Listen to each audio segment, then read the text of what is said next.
Hey everybody, you're listening. I don't know why I started it that way.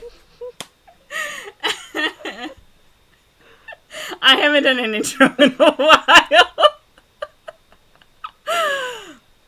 You're listening to We Don't Watch Movies with Monze and Corinne. Woo! And this week we're talking about Gone with the Wind, 1939. Do, do, do, Is that actually like the music? Yeah, that's the music. I heard you just doing like your own little thing over there for no reason. No, that's Tara's theme. Okay, cool. I didn't know that. Yeah. Okay, so neither of us have seen Gone with the Wind. Nope. Corinne, why haven't you seen Gone with the Wind? Because it's so long. Let me get to the point. Doesn't it have like an intermission built into the movie? Sound of Music has an intermission built into the movie. Oh, I don't know if the VHS that I have of it has that. The VHS is divided up into 2 tapes, and the first tape ends at intermission, and the second tape starts at the end of intermission. Our VHS was 1 tape. Really? Yeah. Interesting. I'm pretty sure there was not an intermission in that, because one of the first movies I ever saw with an intermission was Fiddler on the Roof, and that was the online version that we found. Huh. Okay, weird. I know. You, like, even Disney Plus, you can see Sound of Music with an intermission. Lots of movies, long movies in, like, the 50s, Yeah. 60s, etc. had intermissions. I know they had intermissions, but I swear to God, I don't think our VHS cassette had that It has in it. to have an intermission. Maybe you just don't remember. Maybe it's possible I don't remember it, but I don't remember there being an intermission or not. So now I have to watch it when I go home and see if the VHS has an intermission. You go do that. Yeah, I'm gonna do that. But yeah, no, it's super long, and I didn't know what it was about. I remember in middle school, I wanted to read the book because it was worth like 35 to 50 AR points. What did you get with those points, Corinne? You could get... I got a cool bookmark, and I would get stickers for every 10 points, and you got invited to a pizza party, and the top people got to go to, like, they got to go on a field trip to see a Shakespeare play. Ooh! At the community theater. Were you ever one of those top people? Hell yeah, I was. I was number one in contention with a kid named Byron Mitchell. Byron Mitchell, if you're listening, we're coming for you. Duking it out for first and second place in 6th, 7th, and 8th grade, and I got first place in 7th grade, and he got pissed. So, yeah, because... Dare I say your greatest accomplishment? I tell this to everybody. I peaked in 7th grade, and then I had like a bigger peak in 8th grade, but 7th, 8th grade I peaked, and it's been downhill. You peak in middle school. I like to think haven't yet begun to peak. Oh. I'm just going up. I'm just riding that choo-choo train uphill. I'm the I think you can little choo-choo train. The little edge of that good. Yeah, that's me. Whoa. Yeah. Okay. Why haven't you seen the movie? I've seen, like, bits and pieces of the movie. I don't think it's ever really been on my radar, like, as a younger child. Mm-hmm. And then when I was in 6th grade, there was the book, and I started reading the book, and I really liked it. I only got up to, like, 30, 50 pages, because it was, like, a break time or something. Yeah. And I was like, oh, this is pretty interesting. And then I was like, oh, I gotta put the book back. And then I completely forgot about it. But I was, like, super into it at the time. But yeah, I've seen bits and pieces, like, when he, like, takes her, like, when, what's his face? The famous guy. Oh, yeah, Clark Gable. Clark Gable, geez, yeah. I'm like, what the heck? When Rhett Butler, when he, like, grabs Vivian Lee and he, like, throws her over her shoulder and he, like, marches up the stairs, and the next morning she's, like, obviously very satisfied in bed. Like, I've seen that.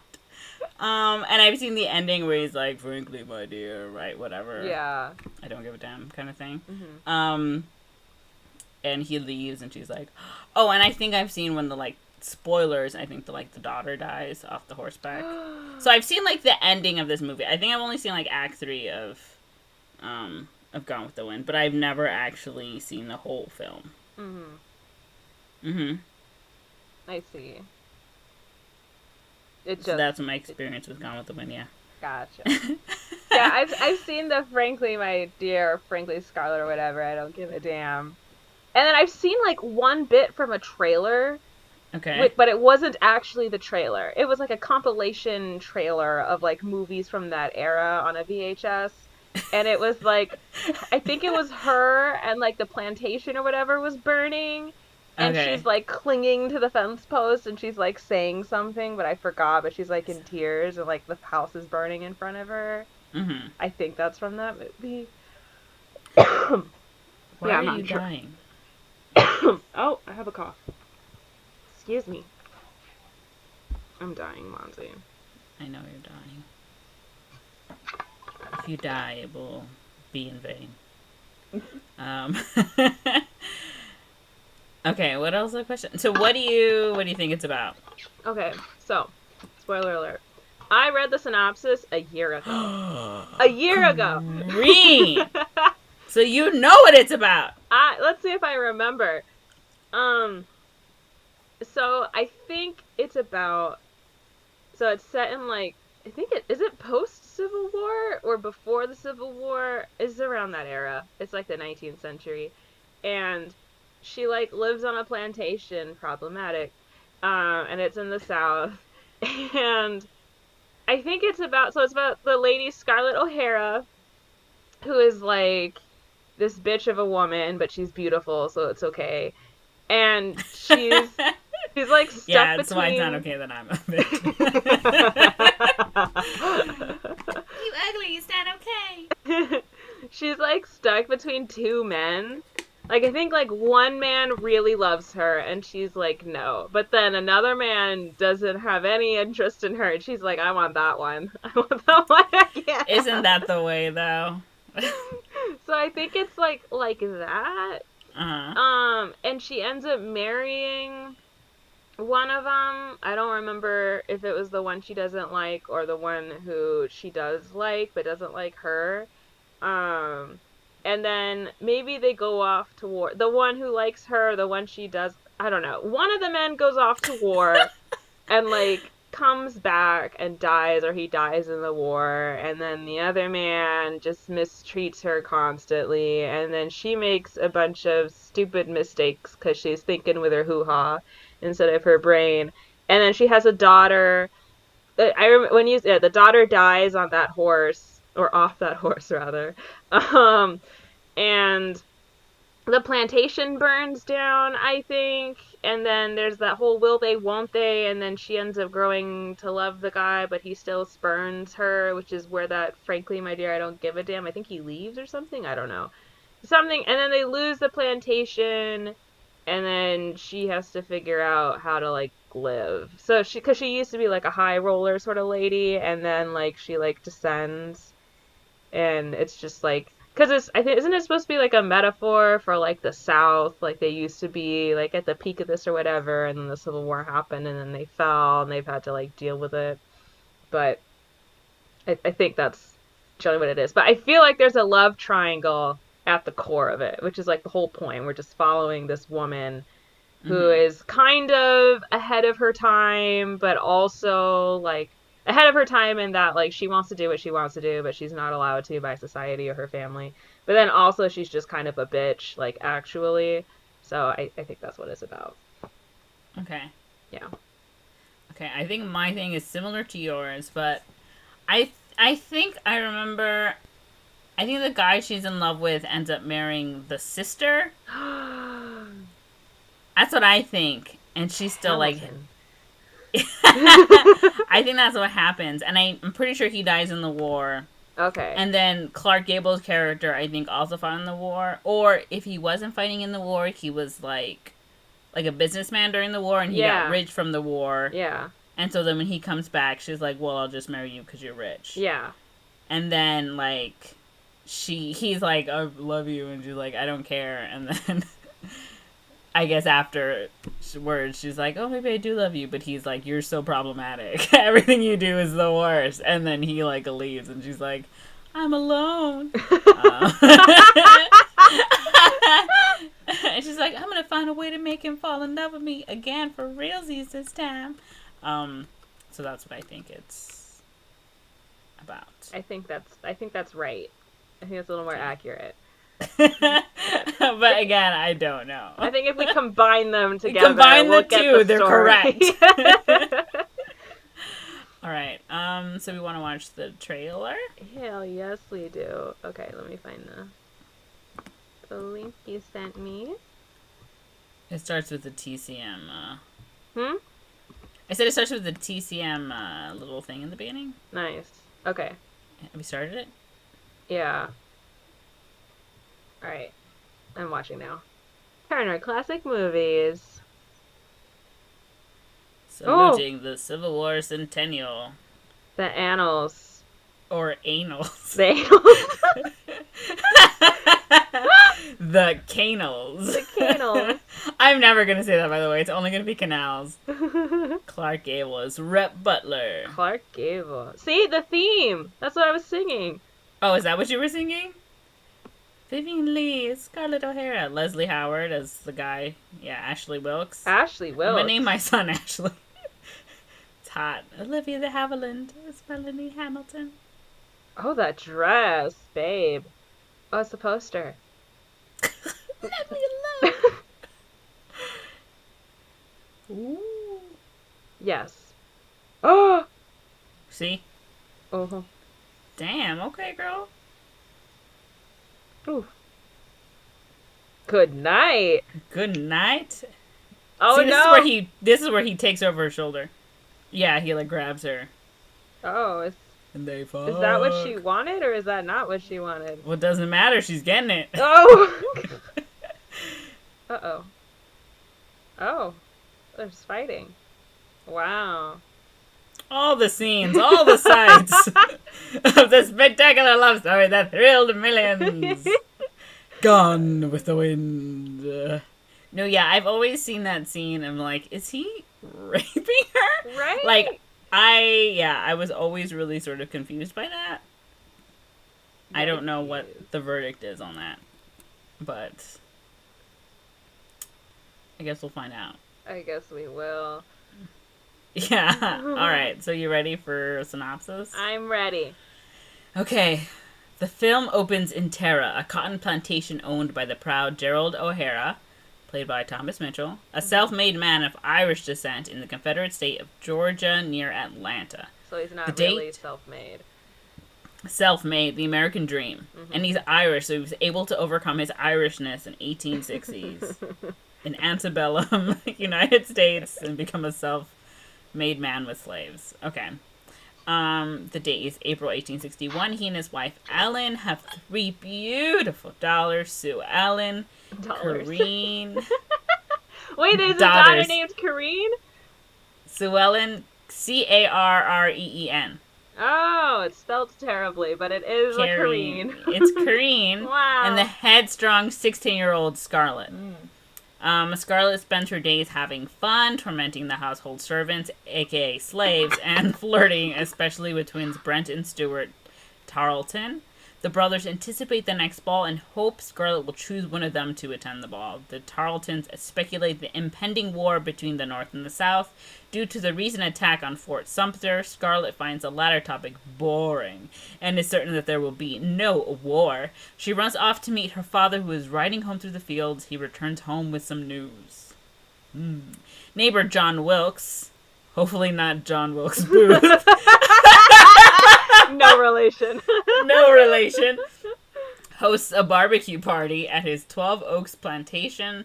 Scarlett pines for Wilkes' son Ashley, Leslie Howard, a lanky, soft-spoken young man of refined bearing, though he doesn't reciprocate her feelings. Uh-oh. While she prepares for the party, her servant, Mammy, Hattie McDaniel, the first African-American woman to win an Oscar, Yes.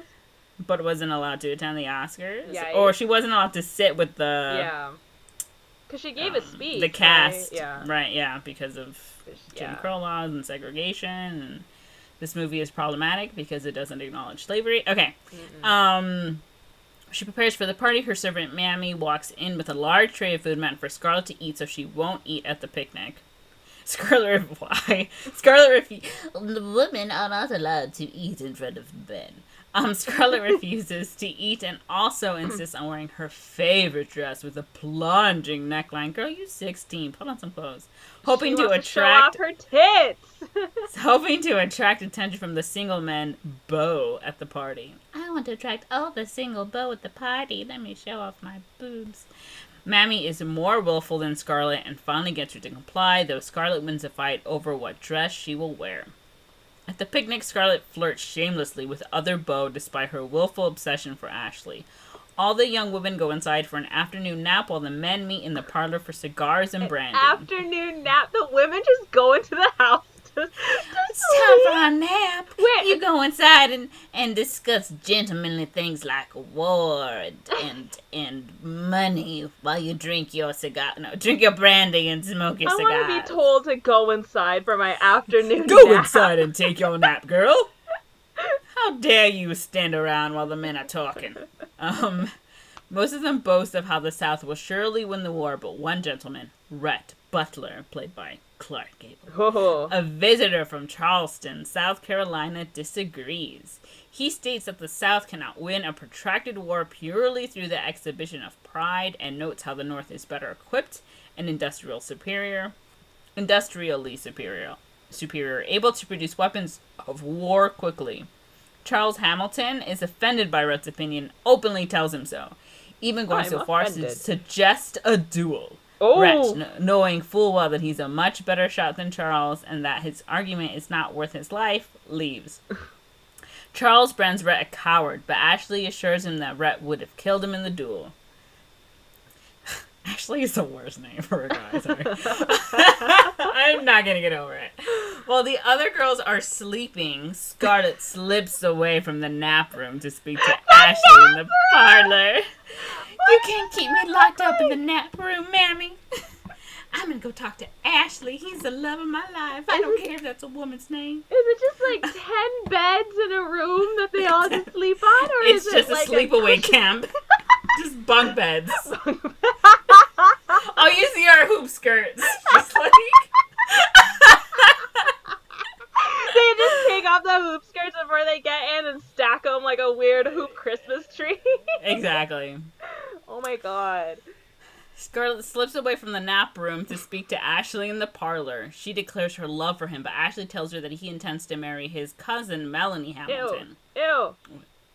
This was the 1860s. Who wasn't marrying their cousin, am I right? I mean, they're still low-key up top. doing that in some places.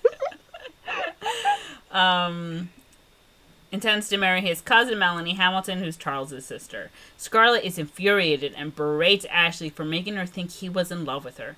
She maintains that Melanie is too fair and can't compete with Scarlett's looks. She's too white, despite the fact that Melanie is admired for her kindness and altruism. Ashley then walks. She's too white and she's too nice. Scarlett's like, how could you like her when I look so hot? I'm what do you so mean hot. She has a wonderful personality. What is that when you have a plunging neckline and a great set of tits? Scarlett O'Hara is correct. It's completely unrealistic.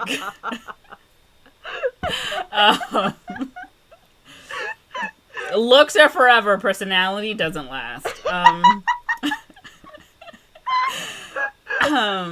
Ashley then walks out of the parlor in her anger. Scarlett throws a vase at the wall, breaking it to pieces. Rhett Butler suddenly pops up from the couch where he'd been resting. Just, hey! And jokingly asks whether the war has begun.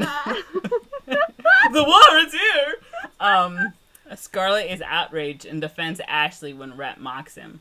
When Scarlett leaves, Rhett laughs to himself. Scarlett has announced that she would hate Ashley forever, but she still defends him. Classic dizzy woman who doesn't know her own mind. He was just, like, laying on the couch. Like, yeah. Like, just chilling, and then, like, he's Ashley listening walks to this in, whole conversation. Like, she's listening, if like, really I don't move, they won't notice me. What is this? Okay, continue. The start of the war is finally announced, and all the young gentlemen rush to enlist. Charles Hamilton is betrothed to Ashley's sister, India, but when Scarlett flirts with him to get a rise out of Ashley, he proposes to her instead. Still angry at Ashley for rejecting her, Scarlett agrees. Oh, that's right. So she just marries someone out of spite? Yeah, she remembers. Yeah, she marries this guy out of spite. Bitch. Yeah. Still angry at Ashley for rejecting her, Scarlett agrees. They quickly marry before Charles leaves for the front lines. Scarlett offers herself to Ashley, but he denies her again, kissing her lightly on the cheek. Just a few months later, news come from Charles's death from illness while stationed at the front. That's okay, you didn't care about him anyway. Mm-hmm. Wishing for her widowed daughter to cheer up, though Scarlett is sullen for the wrong reasons. Why wouldn't he sleep with me? I'm just a sad poor widow and I'm still so hot. Ellen suggests that she go to Atlanta to live with Melanie and her Aunt Pity Pat. What? This is my daughter, Pity Pat. And this is my other daughter, Paddywhack. What the heck? Scarlett agrees to go, but only because it will give her the chance to see Ashley again. Oh my god. I mean, she is like 16. Like, is she still 16? Yeah, this is still 1861. Oh my god. Yeah. He played by a 30-year-old woman. Mammy believes this decision is not in Scarlett's best interest and tells her so. But no one listens to Mammy, of course. In 1862, Scarlett attends, now she's like 17. She's matured. In 1862, Scarlett attends a fundraising ball for the Confederate Army in Atlanta, where she, as a recent widow, is not supposed to enjoy herself and must remain off to the side wearing a black gown. She dances surreptitiously behind the counter of her charity stall, receiving looks of disapproval as the people around her whisper rumors of her supposed mourning. Rhett Butler is also in attendance, now known as an arms smuggler, to benefit the Southern cause despite his cynical attitude towards the war's aims. There we go. His motivation is simply to make a profit, and his skills in smuggling allowed him to obtain the ball decorations and make it past Southern blockade. Oh, he's like the Han Solo. Yeah, he's the Han Solo. Melanie, by now having married Ashley, offers her wedding ring as war contribution, as a generous move that Scarlett feels obliged to follow. Ugh, this sauce is terrible. This incites Rhett to sarcastically praise her consideration. An auction is then held for the men to bid on a dance with a girl of their choosing. Rhett wins the auction and chooses Scarlett, causing consternation in the crowd because of Scarlett's position as a widow. However, she accepts Rhett's invitation to dance, and while they do, Rhett tells her that someday he wants to hear her say that she loves him. Scarlett confidently proclaims that will never happen as long as she lives. Another year later, Christmas of 1863, she's now 18, arrives, and Ashley returns home from the war front on furlough. Still in love with him, Scarlett once again attempts to woo him, but with no success. Just before Ashley's departure day, Scarlett manages to see him alone and gives him a present, tearfully confessing that she only married Charles to hurt him. Ashley makes Scarlett promise to take care of Melanie before they share one passionate kiss. Ashley leaves once more to rejoin the war effort. He's probably going to die now. Yeah. 8 months pass, during which the war drags on and the situation in the South worsens. Food becomes scarce. Nearly every family has lost loved ones to battle. Scarlett and Melanie, now pregnant with Ashley's child, volunteers as nurses for caring for wounded soldiers in nearby Atlanta. Scarlett despises her new role. Of course she does. You want me to touch that gross man who's missing a limb and that guy who's addicted to morphine? No thanks. doubled upon her responsibilities as the sole person to manage Aunt Pity Pat's home, since Pity Pat is incompetent. Jesus! Her name is Pity Pat, of course she's incompetent. And Melanie grows weaker due to her difficult pregnancy. Scarlett faces the harsh realities of war. She listens to a dying soldier reminisce about his brother Jeff, and witnesses another suffer a leg amputation without anesthetic. Oh, jeez. Yeah. I bet she's still like, I don't care. The useless Aunt Pity Pat leaves the city, finding the noise of artillery annoying, and renders Scarlett to care for the weakened Melanie with no one but the house servant Prissy to help. With no one but the house slave to help. I'm just correcting this. Mm-hmm.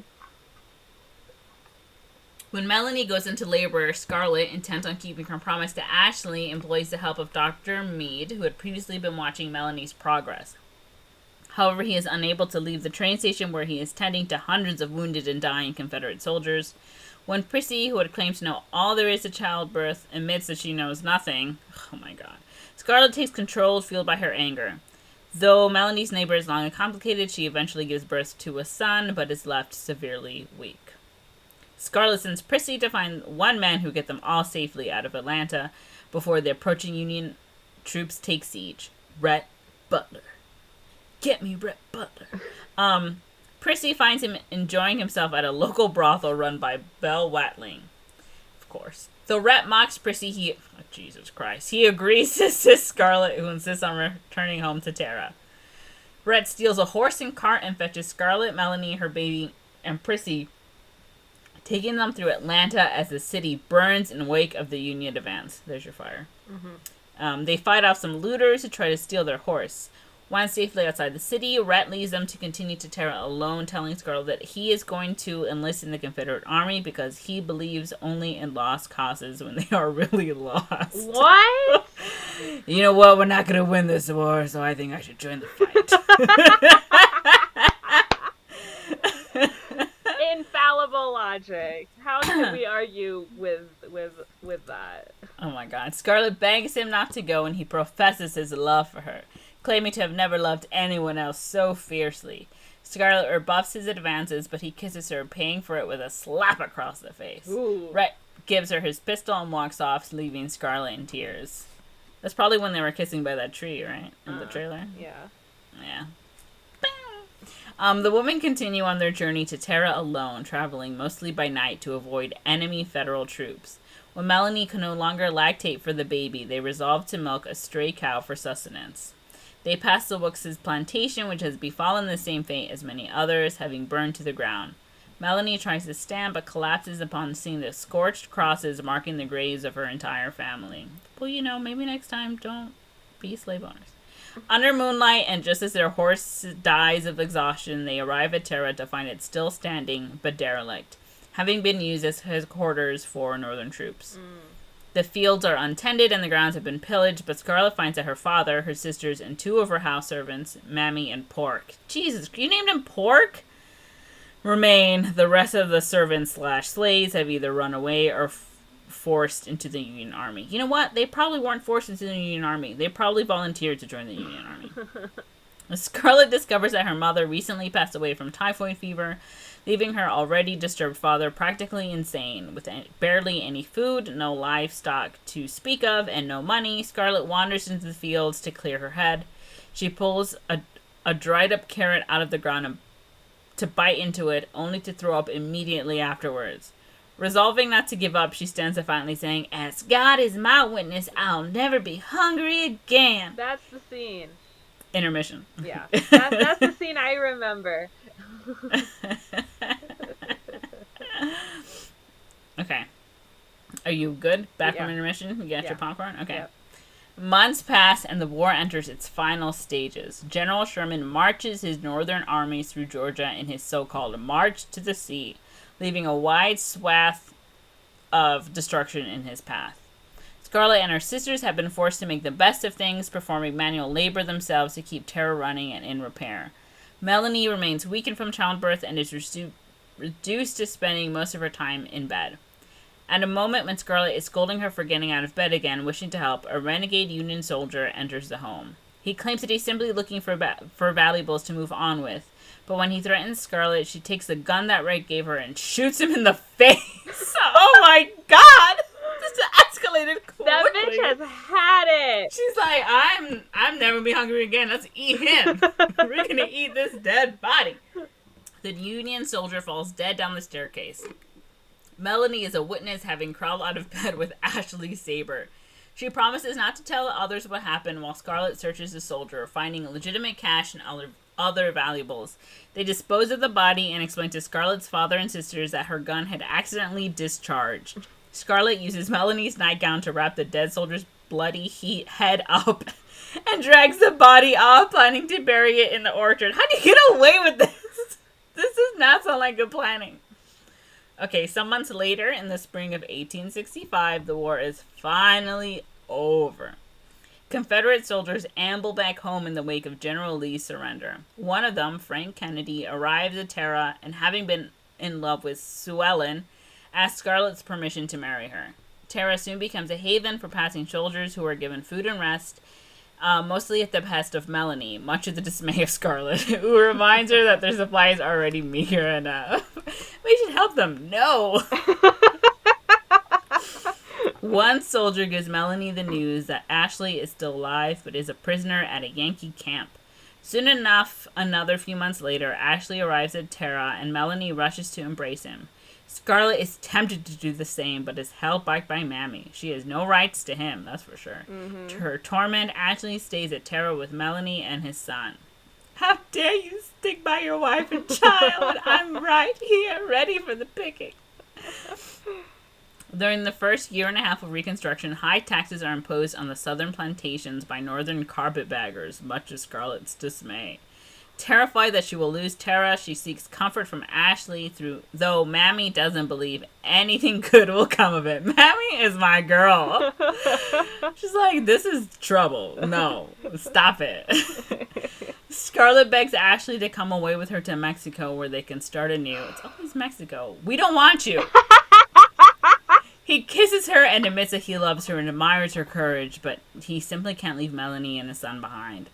Ashley reminds Scarlett that she still has Tara, which she should love more than him, and thrusts some of its red dirt into her hand. You know what you should love? This place. Here is some dirt. Go make out with that instead. He tells her that the southern civilization is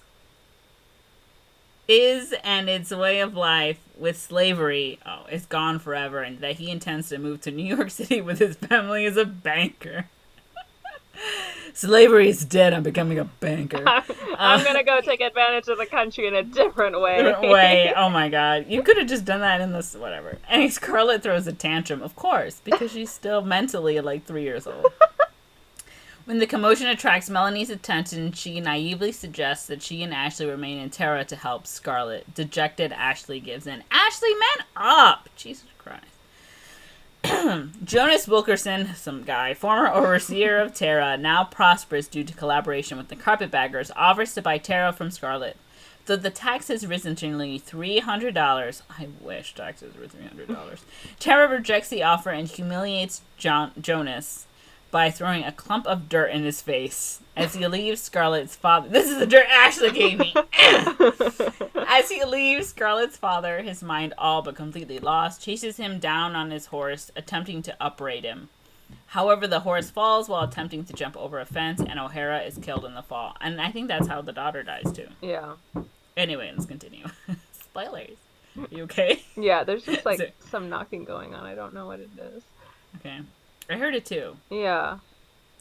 After burying her father, Scarlett again seeks the help of the only man she knows who possesses enough wealth to help her, Rhett Butler.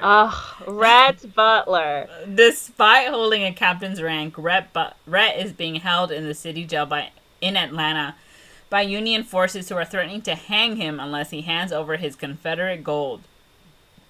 Prior to the war, Rhett had moved all his wealth to banks in London where it would be safe. Classic American move. Offshore accounts. It's in a Swedish bank. Conditions in the jail, however, are hardly bleak. Rhett plays cards, gambles, and drinks with the Union soldiers, tells them stories about his life as a blockade runner, and he even receives female visitations. Wow, he's really living it up. He's so worried about being hung, huh? I know, it's so hard. Scarlett decides to dress up for the occasion and enlists Mammy to create a new dress of her out of the curtains hanging at Tara. Mammy accompanies Scarlett to Atlanta to keep her out of trouble. Good luck. Posing as one of Rhett's sisters, Scarlett is allowed to visit with Rhett privately at the city jail and attempts to present herself with an air of elegance, claiming that life at Tara is like paradise. Rhett, however, sees through... I've come in my hottest dress to visit my brother. Also, my life is so great. I just decided to come visit you for no reason. Rhett, however, sees through the deception when he notices her roughened hands from working the fields. Despite her anger, she continues to beg for money and even offers to be his mistress. Rhett dismisses her and informs her that if he tried to use his own funds to help her, the Union would come down on him immediately. On her way out, Scarlett passes Belle Watling, waiting for a visit. Noticing how well-dressed she is, Scarlett figures that she knows how to get the money. Is she gonna become a... prostitute? Yeah, what's going on? While walking through town, Mammy and Scarlett come across Frank Kennedy, now a successful businessman selling hardware and wood for which the city is being rebuilt. Frank claims to be saving all his money to marry Sue Ellen and bring her to the city.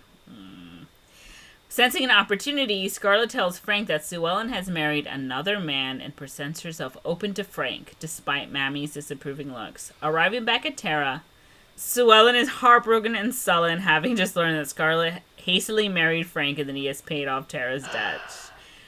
What the worst? She scolds Scarlett for having been married twice already and relents that she has been destined to be a spinster. You know what, Sue Ellen? You need to go out there. You need to go out there in your sexiest curtain Scarlett, dress. Stole her man. I know. At least don't just scold him. Beat her up. I was gonna say, go tell him that, you were waiting for him and have him dump her ass and marry you. What the fuck? He only did it because he thought you were married. Throughout that year, 1866. I like how he didn't even ask her. He wasn't like, let me go double check with Sue Ellen. He was like, all right, sounds legit. Let's go to the courthouse now. You're right. The woman I love is married. I should just marry you. During that year, Frank's hardware and lumber store flourishes under Scarlett's management. She refuses credit to her poor neighbors, of course, and makes lucrative deals with northern businessmen. They expand further, buying a sawmill to expand Frank's smaller interests in the lumber industry, and Tara starts to regain part of its former splendor. Scarlett hires hungry convicts who are exploited by a cruel former prison overseer. Ashley expresses his discomfort at the thought of the convicts being abused, starved, and used as slave labor, but Scarlett is determined to allow it. How dare you treat white men like slaves? How dare you do that? These are people. These white men are people. And you're treating them like they're animals. Scarlett is truly our colorblind hero. She does not care who or what you are. Everyone is allowed to be a slave under her ruling. One day, Scarlett comes across Rhett Butler, who is now free and very wealthy. He laughs, saying that she could have married him and become rich if she had waited. She brushes him off and leaves alone for the sawmill. Rhett points out that the shantytown in the way of the sawmill is full of dangerous criminals and army deserters, but Scarlett shows him that she carries the pistol he'd given her during the war. I got this pistol right here. On the way to the sawmill, 2 men attack Scarlett from behind and overpower her before she can use her gun. Panicked, Scarlett faints. Jesus Christ. The men appear to be on the verge of raping her when Big Sam, a former slave at Tara, saves her by beating up the 2 men who flee. News of the event spreads quickly through the town. That evening, Frank drops Scarlett and Mammy off at the Wilkes' home while he and Ashley go out to a political meeting. Probably a KKK meeting. Oh my God. The woman senses that something is afoot, and Melanie reads aloud from the book David Copperfield in an attempt to relieve the tension. Rhett appears sometime later and tells the woman that the men have formed a vigilante group to punish the attackers, but that the Union Army has been tipped off and those at the meeting are now in danger. Melanie tells Rhett where they are meeting, considering him trustworthy despite Scarlett's advice to the contrary and Sue Ellen's belief that he's a Yankee spy. Rhett says he will do what he can. Several hours later, Rhett appears back at the home with Ashley and Dr. Meade, with a squad of Union soldiers behind them. The three men seem to be completely drunk, and Rhett tells the Yankee captain, Tom, that they have just spent the evening at the Bordello establishment at Belle Watling, who should confirm their story. The women, including Scarlett, are shocked and embarrassed, but the Yankee captain believes the explanation and departs after apologizing for their intrusion. After Rhett reminds Tom he's also a frequenter of Belle's Bordello as well. Once the Union troops leave, Rhett drops the curtain and instantly sobers, having just pretended to be drunk, revealing there was a skirmish in the shantytown. Ashley is wounded, having been shot in the shoulder, but the two men who attacked Scarlett are now dead, along with several others. More worried about Ashley, Scarlett neglects to inquire about her own husband, Frank. Rhett finally mentions that he was killed in the skirmish and is still there, lying dead in the road. God. Oh my God, Ashley, are you okay? You want to hear about your husband? Nah. Oh, by the way, he's dead and we just left him there. He's in a ditch. Oh my goodness. Some days later, Melanie meets up with Belle Watling and thanks her for helping their men stay out of trouble by backing up their false alibi. Belle says that she has a son studying up north and helped the men because of Melanie rather than Scarlett. Belle cautions Melanie about speaking to her in public from now on, as it would damage Melanie's reputation, but Melanie persists that she would be happy to speak to Belle anytime.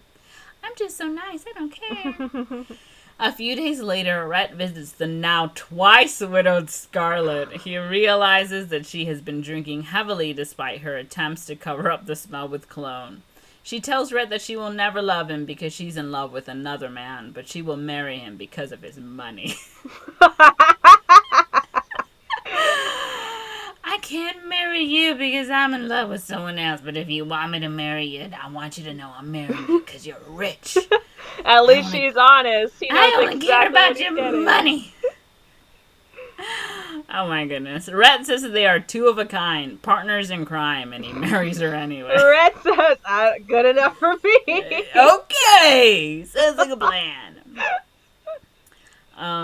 Rhett and Scarlett have a luxurious honeymoon in New Orleans and return to Terra so that Scarlett can use her new riches to restore its full glory. Rhett also buys a large mansion in Atlanta where they will live on a regular basis. In time, they have a child whom Rhett confidently names Bonnie Blue Butler after Melanie remarks on her brilliant blue eyes. Yeah, this is the one that died. Mm-hmm. After her daughter's birth, Scarlett becomes depressed over her waning youth and her unrequited love for Ashley. Girl, get over him!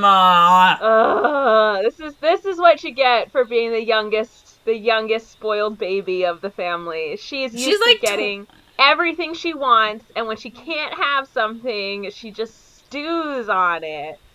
Ugh. She's like 26 now. Like, get over it. You're waning youth, girl?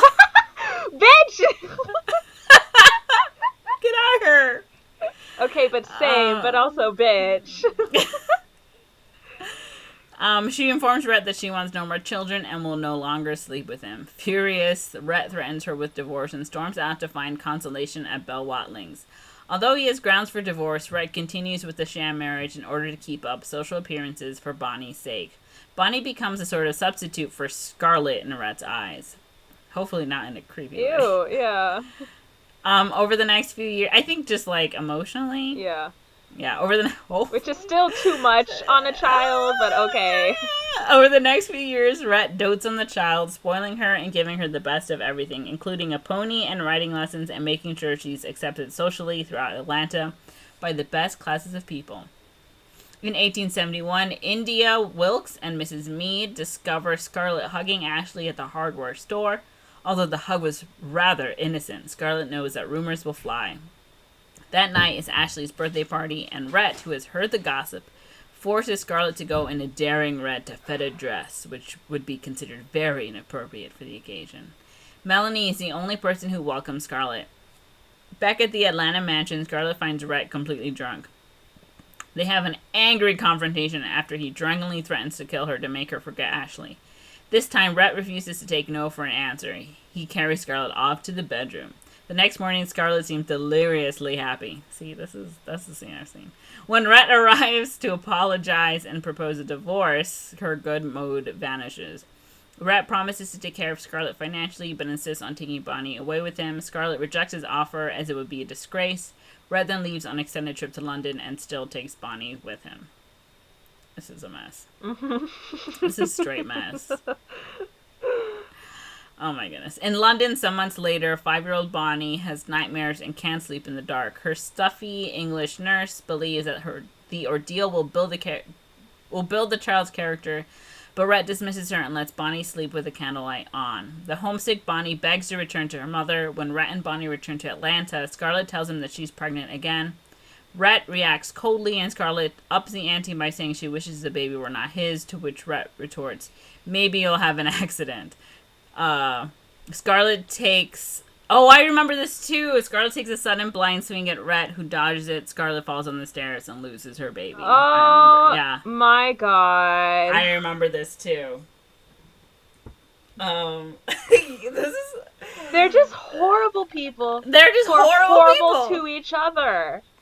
I hope you have an abortion. Like, what the hell? And then she has one immediately after because, oh my God. Later, at the behest of Melanie, who has become pregnant again, Rhett makes an effort to be kind to Scarlett. Sitting on the back terrace of their Atlanta mansion, Rhett and Scarlett discuss the possibility of Scarlett giving up the lumber business to devote herself to her husband and child. A reconciliation begins to seem possible when, at that moment, Bonnie insists stubbornly on jumping a fence with her pony after she raised the bar. Scarlett remembers her father's death and has a premonition of disaster. Her worst fears come true as the pony refuses to jump and fatally throws Bonnie over the fence. Rhett is devastated by Bonnie's death and refuses to release the child's body for burial for several days despite Scarlett's wishes. Rhett locks himself in his room with the body after shooting the pony, refusing to allow anyone in, including Scarlett, who could only bang on the door screaming at him. This horse killed my daughter! Bang! Melanie arrives at the mansion and is led upstairs by Mammy, who tearfully relays the past few days' events. Rhett refuses to talk to anyone and vengefully shot the pony after the accident. Melanie manages to allow Rhett to come out of the room and allow undertakers to take Bonnie's dead body. Melanie, overwrought with emotion, collapses and goes into labor. Upon a doctor's examination following the birth, he determines that Melanie is dying from internal bleeding. Oh, Jesus. Melanie was the best. Why would you do this to her? Oh my God, she's the whole thing. In a final meeting with Scarlett, Melanie asks her to look after Ashley. When Melanie dies, Ashley is left a broken man, and he tells Scarlett that Melanie was always his true love, a devastating revelation to Scarlett, who then realized that he never really loved Ashley and can only wish that he had been clearer. I think about it's his a own typo, feelings for her. that he never I was loved like, Scarlett, what? Yeah, that he never really loved Scarlett and can only wish that he had been clearer about his own feelings for her. He could not have been clearer. It's been like 10 years. You had 10 years. Rhett, witness to the scene, stalks off to his and Scarlett's home. Why he's always just there. Scarlett returns to the mansion seeking Rhett. Having seen Scarlett with Ashley at Melanie's house, Rhett tells her that she will never stop loving Ashley, and so he is leaving her for good to start a new life back in his hometown of Charleston. As Rhett begins to pack his suitcase to leave, Scarlett insists that she now realizes that she loves Rhett and never truly loved Ashley. But Rhett maintains that any chance of saving their marriage died with Bonnie and that he's tolerated Scarlett's drama long enough. As he prepares to walk out the door, Scarlett begs him one last time, asking what will happen to her if he leaves. Indifferent, Rhett replies, "Frankly, my dear, I don't give a damn," and strides out of the house into the evening fog. Yes, thank you, Rhett. Get rid of that bitch. Scarlett collapses on the stairs in anguish. She pulls back from despair only when she thinks of the other great love of her life, Tara. Through a series of reminiscences in voiceover, Scarlett is determined to return to Tara, make a new start, and try to somehow get Rhett back, saying to herself, "After all, tomorrow is another day." In the final shot, we see Scarlett silhouetted against Tara as the sun sets over the hill, having arrived back at her childhood home and now facing an unknown but new future. Oh my god. That's so much drama. Oh my god. She is so problematic. I told you. She is extremely problematic for no reason. That's what I said. She's like on one hand, she's like a headstrong, stubborn woman who knows what she wants, which is already going like that's not a bad thing, but society back then would treat that a little worse than like now. But she's also just like a bitch. Like she is just a bitch for no reason. Like she's just a terrible person. Yeah, it's very me. Oh my god, she's so entitled. Oh my god. And then I don't like Rhett either. No, he's not good. Melanie is her sister is the only good character. Melanie's the cousin. Oh yeah, the cousin, yeah. Sue Ellen and then Corinne. Oh yeah. What even happened to Corinne? She's just not. She got married, and then we never. And then we never like looked at her again. She got married, went by, and left. She was like, "I'm out." Have you met Scarlett? She's like, "I'm glad I'm the oldest, so I have the least amount of time to deal with this bitch." I know. Oh my god. Oh my god. Ugh. And that was such a long synopsis. I know. I was like, is this almost over? Is this almost over? It's almost over now, right? Felt like I watched the movie. Yeah. Yeah, they're just horrible. Like that, their daughter would have ended up fucked up even if she hadn't died on that horse. Oh, for real, yeah, for sure. Like, her mother wants nothing to do with her. Her father is, like, spending all his time with her. She's, like, bearing this emotional burden that she doesn't need, and she has like a bond with her mother that she really wishes she had but is being taken away from, and her parents fight all the time to the point of like miscarrying a younger sibling. Like, oh my god, she either would have ended up just like her mother but worse, or she would have just ended up worse, like, just period. Ugh. Why would they let her go onto the pony? Just say no. Because the dad let her do whatever she wanted. Yeah. I have so many thoughts on this whole. Yikes. I mean, the movie's already problematic. Just like, yeah, it's like, what's it called? Revisionist. Yeah, it's definitely revisionist in that it's like, oh, slaves enjoy being slaves and they're super, like, devoted to their masters, you know? Mm-hmm. And, like, ignoring everything. Yeah. And then, of course, it, like, reinforces those stereotypes, so then, like, afterwards, you know? Yeah. African-American roles in films are just... You're just servants, you're just... Yeah, that's pretty, like, that's what people thought back then, too. Like, Black Americans back then thought. Oh, no, yeah, for sure. Yeah. But at least Hattie McDaniel was the first African American to be nominated for and win an Academy Award. Mm-hmm. Even if she wasn't allowed to attend the premiere because the premiere was in Atlanta, so it was segregated. Oh, so here's from the Wikipedia page. It said, following Hattie McDaniel's Oscar win, Walter Francis White, who was leader of the NAACP back then, accused her of being an Uncle Tom. McDaniel responded that she would rather make $700 a week playing a maid than $7 being one. Yeah. She further questioned White's qualifications to speak on behalf of blacks since he was light-skinned and only 1/8 black. Oh, these arguments have been going on forever. Oh, this is funny. Vivian Leigh later said that she hated kissing Clark Gable because of his bad breath, rumored to be caused by his false teeth, a result of excessive smoking. According to Frank Buckingham, a technician who observed the film being made, Gabe would sometimes eat garlic before his kissing scenes with Vivian Leigh. Oh my god! I don't think they liked each other. Yeah, it looks like opinions in the black community was really divided because a lot of people saw it as like just as bad as Birth of a Nation. Yeah. But there were some people who were, like, recognizing McDaniel's achievements to be, like, progress. Which I could see why, because at that point, it's like, we just need people on screen, and she won an Oscar. So it's like, isn't this something? But I could also see it with, like, but it's something in a role that's negative or not great. So it sounds a bit complicated. In revisiting the film in the 1970s, Arthur Schlesinger believed that Hollywood films generally age well, revealing an unexpected depth or integrity, but in the case of Gone with the Wind, time has not treated it kindly. Yeah.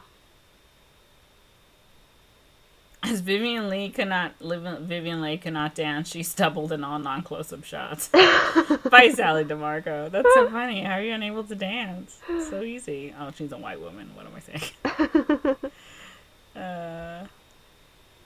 Yeah, there's a lot of criticism on this film, which I think is pretty deserved.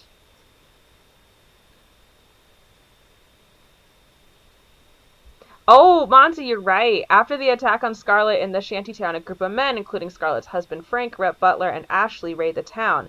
In the novel, they belong to the KKK, representing the common trope of protecting the white woman's virtue. Yep. But the filmmakers consciously neutralized the presence of the Klan in the film by simply referring to it as a political meeting. Yeah. Oh. Look, I listen to a lot of history podcasts. Good catch.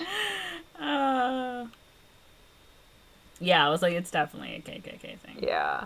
Because they had a rise after the Civil War. It was during into the Reconstruction because yeah. during Reconstruction they believed that, like, all the blacks were, like, getting all their rights, and they were like, let's be assholes to black people because we suck and we're used to getting everything because we're white men. And then it died down, and then there was, like, a resurgence in, like, the 30s to 50s or something. I don't remember. Yeah, I was gonna say, I think the 50s. Because that's when the civil rights movement was, like, picking up a lot. It makes sense if it was the 50s, because after World War II, like, World War II in the armed forces started to change the dynamic a little bit. Yeah, like, they still had the segregated troops, but this still, like... They were also, I think near the end of the war, they had stopped segregating.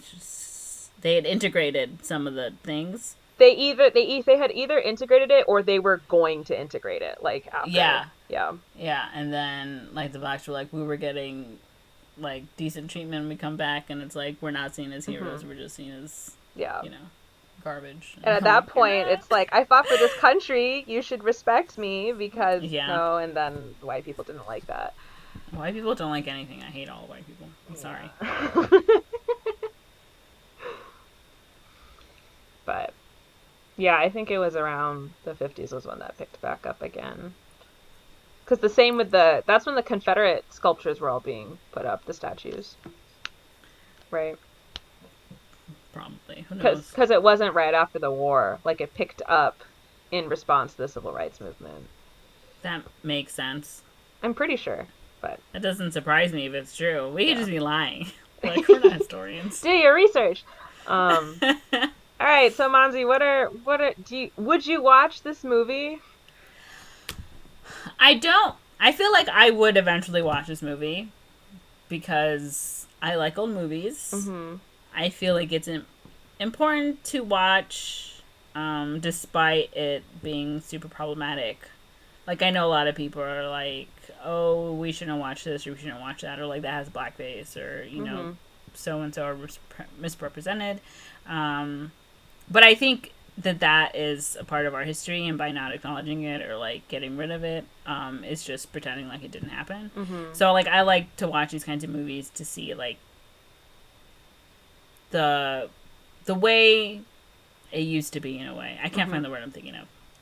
So, like, that aspect of it is sort of interesting to me. Mm-hmm. But I don't want to watch it because Scarlett O'Hara is the worst, and Rhett Butler is the worst, and there's nothing that I like about any of the characters, like, at all. Mm-hmm. Besides Melanie, and she dies. So it's like, At least she doesn't die till the very end. I guess that's true. At least she doesn't die till the very end. So I don't know. I'd probably give this movie a 3 out of 5 stars. Will I watch it? I think I'll watch it eventually. It's not something that I'm gonna be like, boy, time to watch Gone with the Wind. I'm so excited. I might read the book. Yeah. That seems like a more interesting to read than reading the movie, than watching the movie. I think I'll watch it eventually, but it's not going to be anytime soon. Yeah. No, my opinion's about the same as yours. I have the same thoughts about older media like that. Like, I don't think stuff like that is stuff that you should have to watch, but I also don't think it's a definitely don't watch. I think it's if you're going to watch it with a critical eye.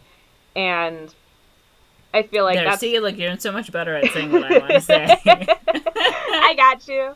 But thank you. It's like watching those movies gives you insight into like the cultural mindset. Yes, that's exactly what I was trying to say and couldn't find the words to say.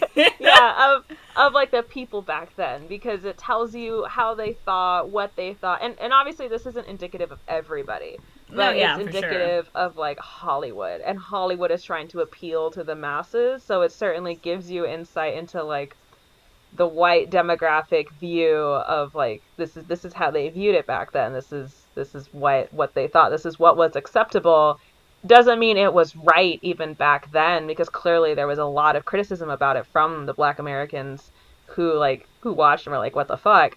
But it just shows like that's the beauty of art history and stuff. It shows you what was like popular and what the culture was kind of accepting of. So I feel like from that standpoint, a lot of these older movies are worth watching as long as you're being critical and watching through that lens and doing your research afterwards or during or whatever to understand why they made these decisions, what those decisions actually meant, the repercussions, yada yada. Because film is, out of all the art forms, is such like a impactful medium.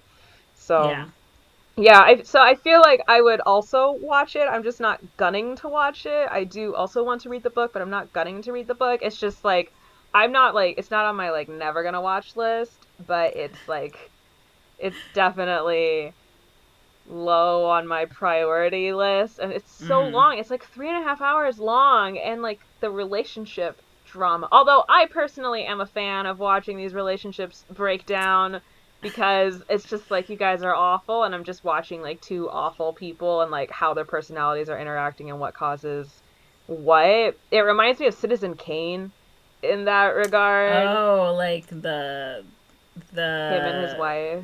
Kane, the first wife or the second wife? I think the second the wife. Opera singer. Yeah.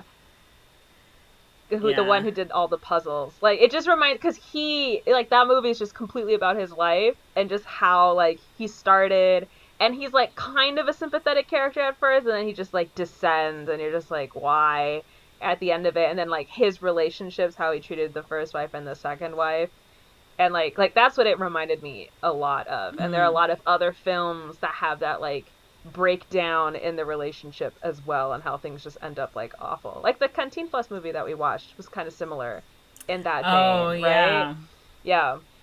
So like I find that kind of compelling, but the slough of like watching Vivien Leigh just be totally entitled, and just I wish they cast an actual 16-year-old, because I feel like it would make sense why she's behaving the way she is. Because 16-year-olds are children.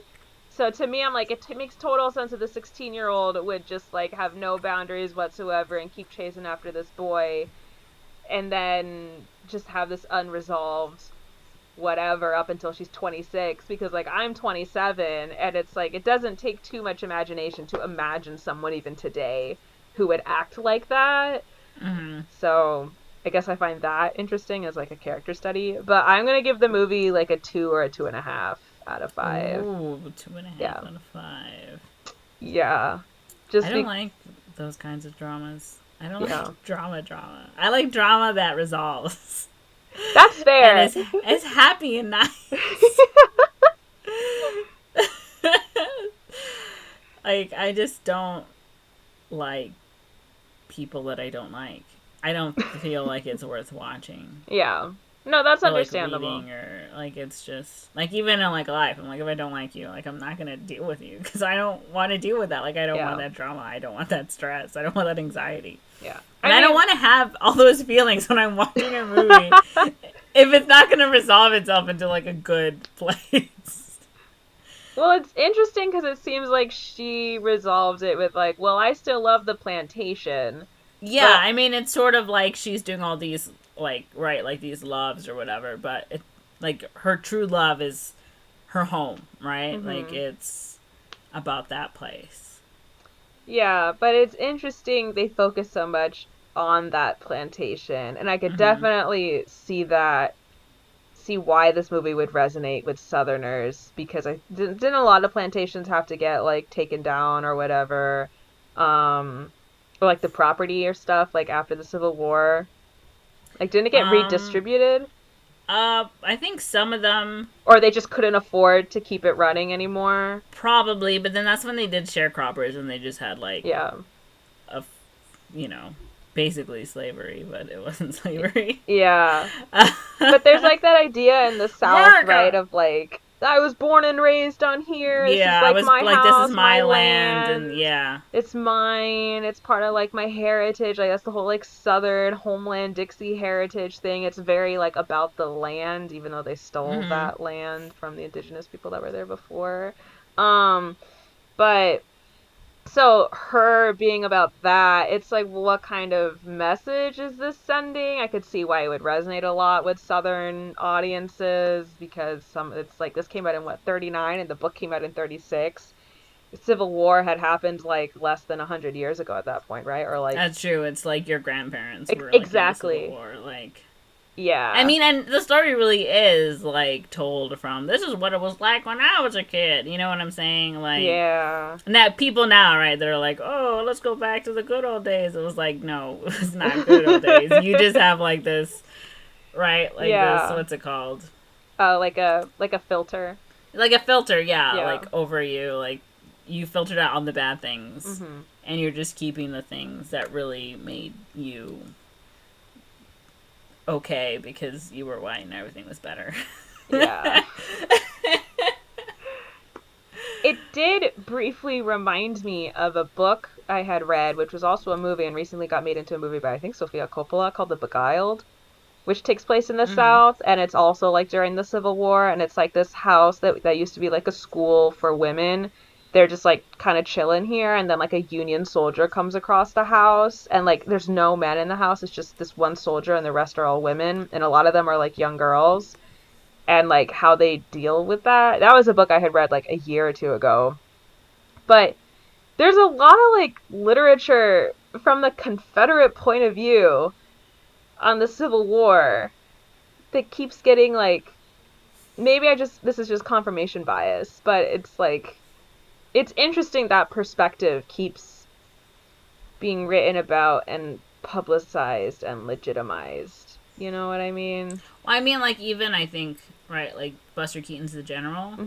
Like, he's, like, part of the Confederacy. Yeah. And he did that specifically because it was, like, more people are going to root for him. I think it's because of that idea of, like, the underdog. You know what I'm saying? But ironically, the Union was the actual underdog in the actual war.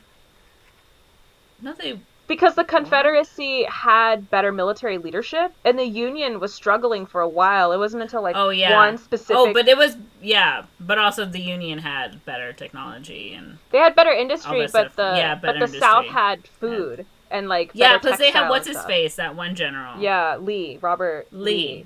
They had the better general. They had the better general. Yeah, so they struggled. And Lee only went with the South because he was like, well, I'm from Virginia.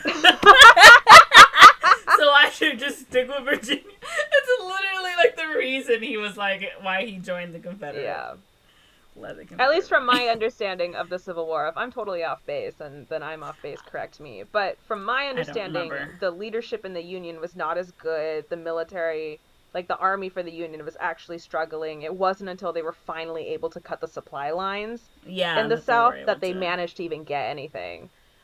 So That's my understanding of it. So actually, like, I feel like the unit didn't really make the final push until like the last year or two, Well, right? I mean, right, like the story is written by the victors. Yeah. You know what I'm saying? So it's like, oh, the Union won, so obviously the underdogs were the ones that lost. But that's, you know what I'm saying?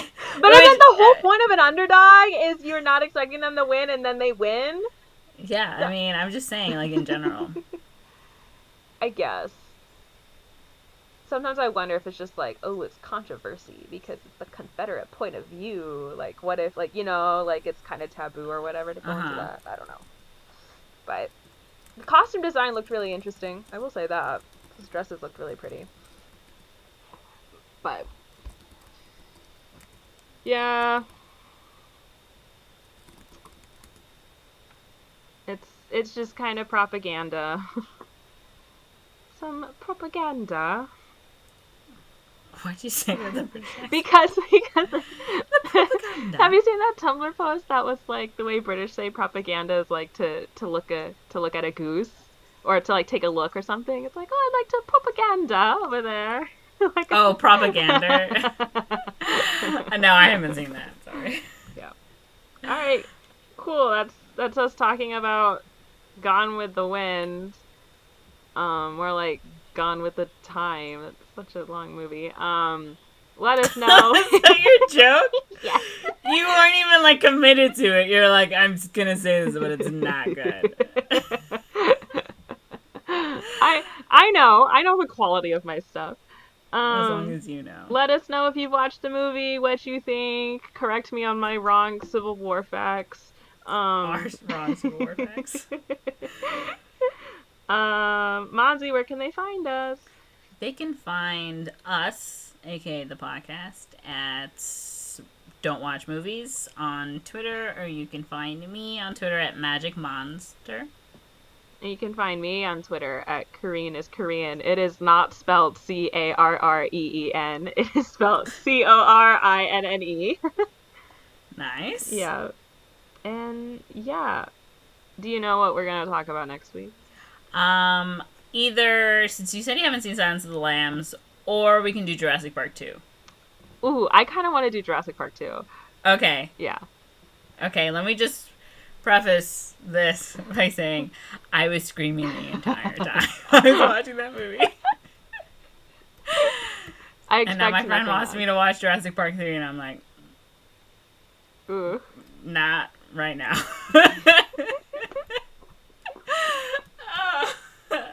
So yeah, we can do Jurassic Park 2. Nice. We're just gonna end up doing all the Jurassic Park movies. We are gonna end up doing I've seen the fourth and the fifth one.